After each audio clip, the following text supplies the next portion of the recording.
जैसे हम दोस्तों, क्या आपने कभी किसी आवाज को सुना है जो सिर्फ ध्वनि नहीं, एक चेतावनी हो? अगर वो आवाज किसी पुराने रेडियो से निकले जिसे आपने कभी चलाया ही ना हो, तो क्या आप उसे सिर्फ खराब मशीन मानेंगे या आने वाली मौत का ऐलान? कुछ घरों में वक्त ठहरा नहीं होता, वो अंधेरे में सड़ता है और उसके साथ सड़ती है पुरानी चीजें। जैसे ये रेडियो, जिसका हर खड़खड़ाहट, हर आवाज किसी मौत की याद दिलाती है। शायद इसीलिए कहते हैं, बीते हुए पल कभी सच में बीतते नहीं, बस अपने वक्त का इंतजार करते हैं वापस लौटने का। अमन, उसकी पत्नी रिया और 10 साल की बेटी अदिति, तीनों शहर की भीड़ छोड़कर अमन के पुरानी पुश्तैनी घर में रहने आए। घर बड़ा था, पर चारों तरफ मौन पसरा हुआ था। दालान में पड़ी लकड़ी का पुरानी कुर्सी, छत में लटकता एक पंखा जो चलाने पर चिर चिर कर आवाज कर रहा था, और दीवारों पर जाले और कोनों में जमा हुआ धूल का पहाड़।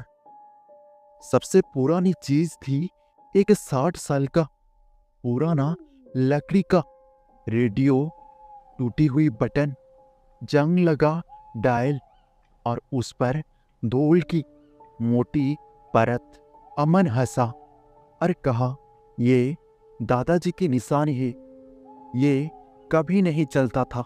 रिया ने बस इतना कहा, फिर भी इसे मत फेंकना, पुराने सामान में हमेशा कुछ कहानी होती है। अदिति उस रेडियो को घूरती रही और बोला, मम्मी, ये आंखों जैसा क्यों लग रहा है?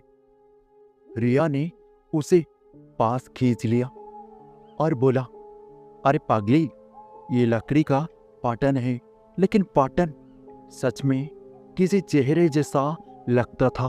पहली रात बिजली चली गई। अमन स्टोर रूम से मोमबत्ती लाने गया, पर जैसे ही उसने दरवाजा खोला, एक आवाज आने लगी। किसी रेडियो के स्टेशन बदलने की आवाज आ रही थी। अमन ठिठक गया, ये कैसे? रेडियो तो बंद था और अदृश्य हवा कमरे से गुजरी। अमन ने मोमबत्ती जलाई और रेडियो अपने आप चालू हो गया। स्टैटिक नॉइज, फिर किसी बूढ़े आदमी की टूटी आवाज, अमन रुक जा, नीचे मत उतरना। अमन डर गया और उसके हाथ से उसकी टॉर्च नीचे गिर गई। उसे लगा कोई सपना सुना है। जब उसने रिया को बताया, रिया हंस पड़ी और बोला, शायद हवा की आवाज होगी, रेडियो कहाँ से चलेगी? अमन ने भी सिर हिलाया, पर उसकी रीढ़ में कुछ डूब गया था। अगली रात 1 बजे रेडियो फिर बज उठा। इस बार आदिति की चीख सुनाई दी। अमन और रिया दौड़े। आदिति गुसलखाने के बाहर खड़ी थी और कांप रही थी। पापा, किसी ने मेरा नाम लिया। अमन बोला, किसने? आदिति बोला, फिर रेडियो ने। अमन नीचे भागा, लेकिन रेडियो बंद पड़ा था, कोई आवाज नहीं थी। लेकिन जैसे ही उसने रेडियो को छुआ, डायल अपने आप घूम गया और आवाज आई, आदिति, और पूरे घर में सन्नाटा छा गया। अब रोज रात रेडियो बजने लगा, कभी बच्चे की रोने की आवाज और कभी कभी किसी महिला की चीख और कभी कोई दरवाजा जोर से बंद होने की ध्वनि। अमन ने सोचा कि ये पुराने रिकॉर्डेड प्रोग्राम होंगे, लेकिन फिर एक दिन रेडियो ने रिया की आवाज सुनाई, अमन, आदिति नीचे गिर गई है, बचाओ उसे। रिया सुनकर ठिठक गई और कहने लगा, ये तो मेरी आवाज है। लेकिन ऐसा कोई हादसा कभी हुआ ही नहीं था। घर में ठंड बढ़ती जा रही थी।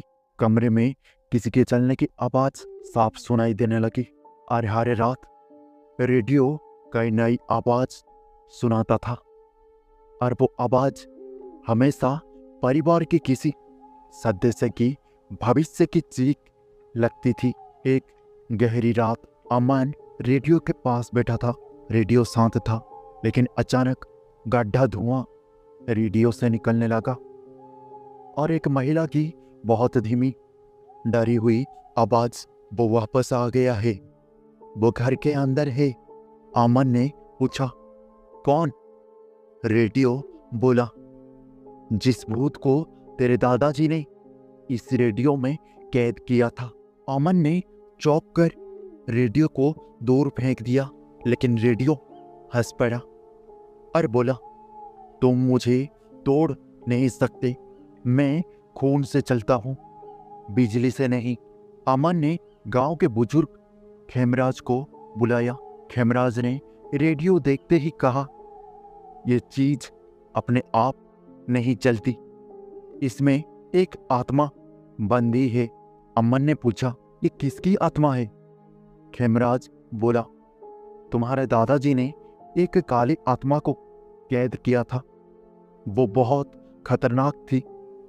उसके नाखून लंबी खुरपी जैसे, आंखें धधकती हुई और उसकी हंसी से बच्चे मर जाते थे।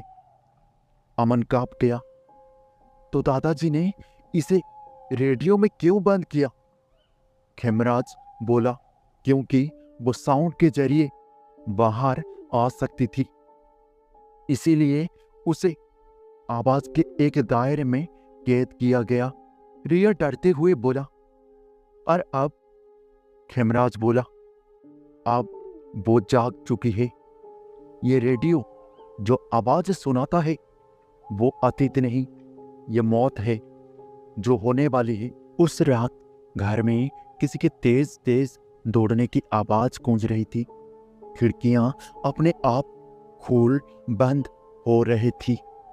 आदिति को नींद में कोई उसके कान में फुसफुसाता लगा, भागो, वो आ गया है, दादाजी की कैद टूट चुकी है। आदिति चीख उठी। रिया ने उसे उठाया, पर लड़की का शरीर बर्फ जैसा ठंडा था। नीचे हॉल में रेडियो अपने आप फुल वॉल्यूम में चालू हो गया। स्टैटिक नॉइज, फिर एक भारी आवाज, एक और मौत होने वाली है। अमन नीचे दौड़ा, पर उसने देखा सीढ़ियों पर एक बेहद लंबी काली परछाई खड़ी थी। उसके नाखून फर्श पर रगड़ रहे थे और वो धीरे धीरे अमन की तरफ बढ़ रही थी। अमन, रिया और आदिति तीनों भागकर दालान में पहुंचे। अमन ने रेडियो उठाया और दरवाजा खोलकर बाहर फेंकना चाहा, लेकिन रेडियो में से हजारों चीखें निकलने लगी, जैसे भीतर कई आत्माएं बंधी हो। छाया अमन के बिल्कुल पीछे खड़ी थी। उसके सांसें गर्म थी और उसकी परछाई दीवार पर कांप रही थी। रेडियो बोला, अंतिम प्रसारण शुरू होता है। उसी समय अमन ने पूरी ताकत से रेडियो जमीन पर पटका। रेडियो फटा, पर अंदर से काला धुआं निकलकर पूरे घर में फैल गया। छाया चिल्लाई, मैं आजाद हूं, और घर की सारी बत्तियां बुझ गई। कांच टूटने की आवाज आई और फिर पूरा घर अचानक आग की लपटों में घिर गया। गांव वाले जब पहुंचे, तीनों बेहोश मिले, पर किसी तरह बच गए। लेकिन राख के ढेर के बीच सिर्फ एक चीज बिल्कुल सुरक्षित पड़ी थी, वही पुराना रेडियो। दोस्तों, कभी कभी आवाज़ें सिर्फ चेतावनी नहीं होती, बल्कि अंदर की दस्तक होती है। और अगर आपके घर में कोई पुरानी चीज अपने आप चलने लगे, तो याद रखिए, चीजें कभी नहीं बोलती, बोलते हैं वो जो उनमें कैद होते हैं।